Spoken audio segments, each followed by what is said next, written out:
কিন্তু আমার বিশ্বনবী কিয়ামতের আলামতের ব্যাপারে কি কি বলেছেন সেগুলো আমাদের জানার দরকার আছে না নাই? বিশ্বনবী আমাদেরকে অনেকগুলো আলামত জানিয়ে গেছেন। কবে হবে এটা জানেন না, কিন্তু আলামতগুলো জানেন।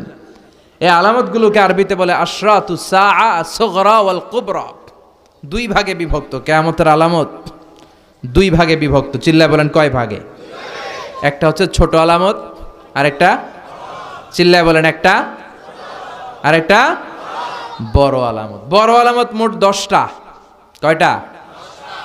আল্লাহর মেহেরবানি এই 10টার একটাও বর্তমান বিশ্বে দেখা যায়নি, আলহামদুলিল্লাহ কোন।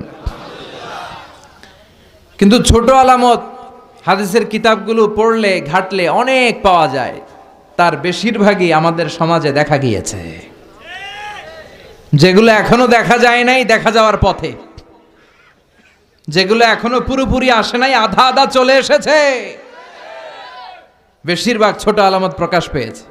আশরাতুস সাআ আস-সুগরা, minor signs of the day of judgment, কিয়ামতের ছোট আলামত।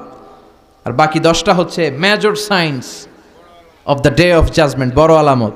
বড় আলামতের একটাও প্রকাশ পায় নাই, কিন্তু ছোট আলামতের অধিকাংশই প্রকাশ পেয়েছে। বিশ্বাস হয়?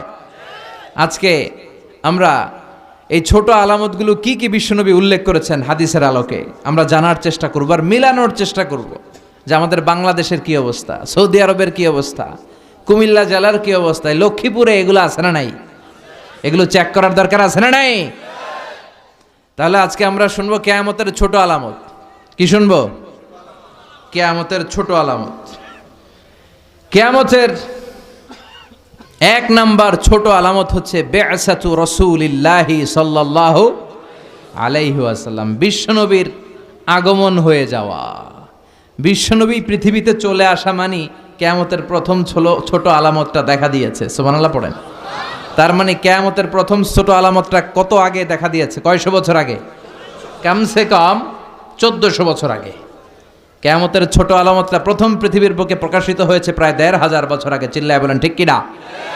বিশ্বনবী বলতেন বুইসতু আনা ওয়াস-সাআতু কাহাতাইন, আমি আর কিয়ামত এইভাবে পিঠাপিঠি হয়ে নাজিল হয়েছি।